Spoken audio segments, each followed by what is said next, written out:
Vamos meditar nessa noite na palavra de Deus. Quero convidar você para juntos estarmos aqui meditando na palavra que se encontra no livro de Mateus, capítulo de número 6, versículo de número 9, que vai dizer assim, ó: Portanto, vós orareis assim: Pai nosso, que está nos céus, santificado seja o teu nome. Venha o teu reino, seja feita a tua vontade, assim na terra como no céu. Irmãos, essa passagem é bastante conhecida. A maioria esmagadora da população conhece a oração do Pai Nosso.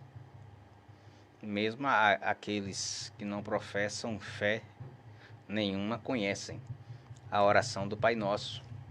A oração mais conhecida, a oração ensinada por Jesus Cristo. Porque um dia os discípulos, eles vão perguntar a Jesus, pedindo a Jesus que ensinasse eles a orar. Então Jesus disse, olha, quando vocês forem orar, orarão assim.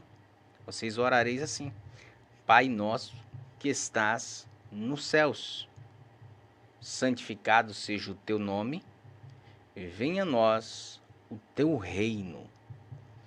E na oração do Pai Nosso, Jesus ensina uma coisa muito interessante, muito importante, que é pouco pregado, que é pouco falado, que é sobre a questão do reino. A questão do reino de Deus. Que reino é esse? Que reino é esse? O reino de Deus.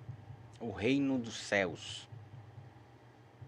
Porque, na maioria das vezes, quando nós pensamos no reino dos céus, no reino de Deus, nos remete logo à ideia que sempre é ministrada, sempre é pregada, sobre aquela visão, como a visão que João teve, a visão de ruas de ouro, toda aquela visão que a gente conhece bastante, de descrição de como seria o céu. Então a gente pensa logo nesse contexto, o contexto de ruas de ouro, casas e pedras preciosas, toda aquela visão que sempre nos foi falada, inclusive o que João tem, é ministrado sempre sobre isso. Mas quando se fala de reino e Jesus ensina sobre o reino, Jesus ele não está falando sobre isso aí. Jesus ele está falando de algo muito maior. Jesus ele está falando de algo muito mais importante. Porque nós pensamos no reino de Deus sempre no pós-morte. Sempre é no pós-morte. Sempre é quando alguém morre para conseguir chegar ao reino de Deus. Mas na verdade Jesus ele já está ensinando aqui o verdadeiro reino. Ele está dizendo, quando vocês orarem, orem assim: venha o teu reino. Mas esse venha o teu reino é o quê? Que venha esse reino de ruas de ouro, de pedras preciosas, é toda aquela visão? Não. Jesus está falando aqui de governo. Jesus ele está falando aqui de fazer com que aquilo que acontece no céu aconteça na terra. É tanto que na sequência ele fala: seja feita a tua vontade assim na terra como é no céu. Porque justamente esse é o intuito de Cristo. E para isso ele foi enviado. Jesus, meus queridos, foi o primeiro apóstolo. Ele foi o primeiro apóstolo do cristianismo. Por quê? Jesus, ele foi enviado. E justamente a palavra apóstolo significa isso, enviado. Alguém que foi enviado com uma missão. Jesus, em todo tempo, ele diz: o Pai me enviou. E eu não faço nada de mim mesmo, mas eu só faço aquilo que o Pai me ordenou. Então, o papel do apóstolo é justamente esse: de ir e cumprir aquilo a qual aquele que ordenou que ele fosse, ele fizesse acontecer. Qual é o contexto do apostolado? Nós temos que entender, e para isso temos que ver a história. A palavra apóstolo é uma palavra grega, é uma palavra que era um termo muito utilizado, que foi utilizado por Alexandre o Grande, né? E Alexandre o Grande, sempre que ele conquistava um lugar, ele enviava um apóstolo com 300 homens. Para quê? Para que aquele lugar pudesse ser helenizado. O que é isso? É ensinar a cultura. Para que a cultura de Alexandre Grande, a cultura grega, a cultura macedônia, fosse ensinada naquele lugar e aquele lugar vivesse segundo a cultura grega. É tanto que quando os romanos eles dominam a Grécia, justamente o que prevalece é a cultura grega. A cultura grega é incorporada à cultura romana. E eles passam, inclusive, a maioria do reino romano, que é dominado, era grego, falam a língua grega. Então esse é o papel do apóstolo, é ir e levar a mensagem daquele que o enviou. Então Jesus era um apóstolo enviado por Deus para trazer a mensagem. Que mensagem? A mensagem do reino.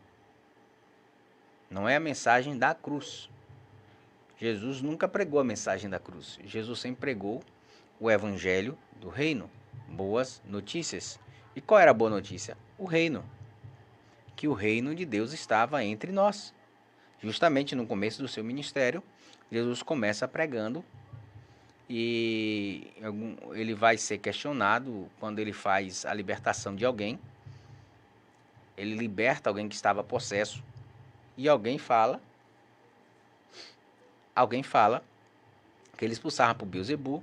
Então ele disse: eu expulso por Beelzebul, por quem expulsar os vossos filhos? Mas se eu expulso pelo dedo de Deus, o reino de Deus está entre vós. O reino de Deus se manifesta quando a mensagem do reino ela é recebida. E que mensagem é essa? A palavra de Deus, ela sempre vem com uma palavra de amor, uma palavra de justiça, uma palavra de paz, uma palavra de alegria.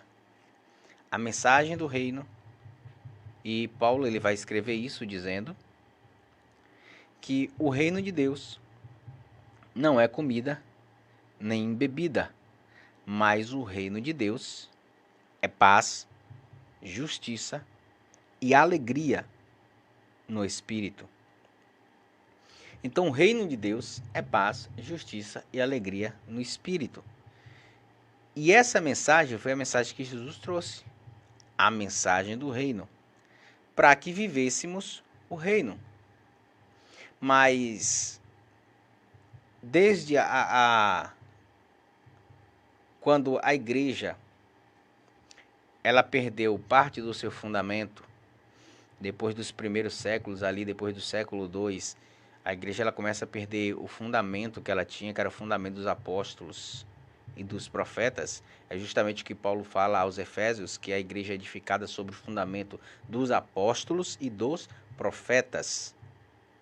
A igreja começa a perder essa identidade. E ela passa muitos anos, séculos, milênio, sem a identidade realmente do que é o reino. Nós vemos que todas as mensagens, você pode pegar mensagens aí anteriores, mensagens mais antigas, você vai ver sempre essa mensagem do reino de Deus, e aquele reino pós-morte. Sendo que Jesus ensinou que o reino de Deus é um reino que nós podemos viver na vida que nós temos, e depois que passarmos dessa vida, continuaremos vivendo o reino de Deus na sua integralidade, porque agora, como nós estamos em um corpo material, um corpo corruptível, um corpo mortal, não conseguimos vislumbrar toda a glória desse reino. Não conseguimos entender e não conseguimos vislumbrar nada do que realmente é o reino de Deus. E por isso essa mensagem se perdeu. Mas Jesus, se você pegar todas as mensagens que Jesus prega, ele falando sempre do reino, o reino de Deus, o reino dos céus, é sempre uma mensagem de ser vivida na íntegra, aqui na terra, nesse tempo agora que nós estamos vivendo, o tempo humano, e também na sua integralidade na pós-vida, na vida após a morte. Mas como é que eu vivo o reino? Eu vivo o reino quando eu vivo as regras estabelecidas. As regras estabelecidas por esse reino. Todo governo tem suas regras e suas leis. O que é que Jesus veio fazer? Estabelecer as regras e as leis desse reino. Jesus, quando ele começa a ministrar, veja que Jesus, nos seus ensinamentos, ele sempre vai falando aquilo que já está contido na palavra de Deus, naquilo que Deus ele determinou, que nós vemos lá no Pentateuco, né, que é os 5 primeiros livros, que está contida ali a lei de Deus. Jesus ele sempre vem trazendo aquela mensagem que já estava sendo ministrada. Se você pegar o Novo Testamento, você vai ver que todo ele é embasado no Velho Testamento. Nós chamamos de Velho e Novo, mas na verdade a Bíblia é um compilado completo. É um livro completo, um livro só. Mas as pessoas elas dividiram, né, em Novo e Velho Testamento a palavra. Mas Jesus, tudo que Jesus fala é embasado naquilo que está no Pentateuco, na Torá. Tudo vem embasado ali. Veja que a mensagem de Cristo é uma mensagem que ela vem melhorar. Ela vem para mostrar a verdadeira essência. Veja, Jesus está ensinando e ele diz assim, olha, não está escrito? Não matarás. Mas eu vos digo, se alguém amaldiçoar ou se alguém falar mal do seu irmão, esse já cometeu um assassinato. Ou seja, Jesus já compara a liberação da palavra de maldição, palavra maldita, algo ruim, como se comparando ao assassinato. Aí ele vai dizer, não está escrito, não adulterarás? Pois eu vos digo, se alguém olhar e cobiçar a mulher no seu coração, já cometeu adultério com ela. Olha, Jesus já transforma aquilo que era um ato físico em agora um ato mental. Ou seja, você já pensou, você já cobiçou, você já desejou, você já está pecando. Então Jesus ele vem melhorar. Ele vem fazer com que a palavra mostrar a verdadeira essência daquela palavra. Veja que ele usa sempre o Velho Testamento, né? Por assim dizer, ele sempre usa a palavra de Deus ali da Torá, do Pentateuco, para mostrar, sempre. Se você pegar as cartas paulinas também. Tem uma tendência agora de muitas pessoas pegarem a Bíblia e dizer que o Velho Testamento não serve mais, o Novo Testamento é só a partir das cartas de Paulo e elimina todo o restante e fica só com as cartas de Paulo. Mas entenda, não existiria Paulo sem Jesus, não existiria Paulo sem toda a caminhada de Jesus aqui na terra, não existiria Paulo sem o Velho Testamento. Porque quem é Paulo? Ele mesmo diz, eu era fariseu, fariseu de fariseus, rígido, rigoroso na lei, nos cumprimentos. Ou seja, quem era Paulo? Paulo era um seguidor da lei, da Torá, da Taná, do Talmud. Ele era um seguidor da palavra. E agora ele entende o que é a verdadeira essência da palavra, do evangelho do reino que Cristo trouxe. E o que é que ele vai falar? Ele vai falar aquilo que Cristo falou e vai falar aquilo que a palavra diz no Velho Testamento. Pode pegar as cartas paulinas que ele sempre vai embasando nisso aí. Então não existe uma nova doutrina paulina para eliminar todo o resto da Bíblia, não. A Bíblia é uma só, é um compilado de livros que regem a vida daqueles que creem nessa palavra. E essa palavra tem um poder de transformação, tem um poder de mudar vidas. essa palavra consegue mudar a vida das pessoas. Mas para isso é necessário crer. Então Jesus disse: oreis assim, venha o teu reino. Então quero convidar você nessa noite a conhecer esse reino, a conhecer mais dessa palavra, a saber mais dessa palavra, para que você possa verdadeiramente viver o reino de Deus na sua essência por completo. Eu quero deixar essa palavra para a nossa meditação, que venhamos meditar nela e venhamos verdadeiramente mergulhar no conhecimento dessa palavra para que tenhamos uma vida abundante na presença de Deus.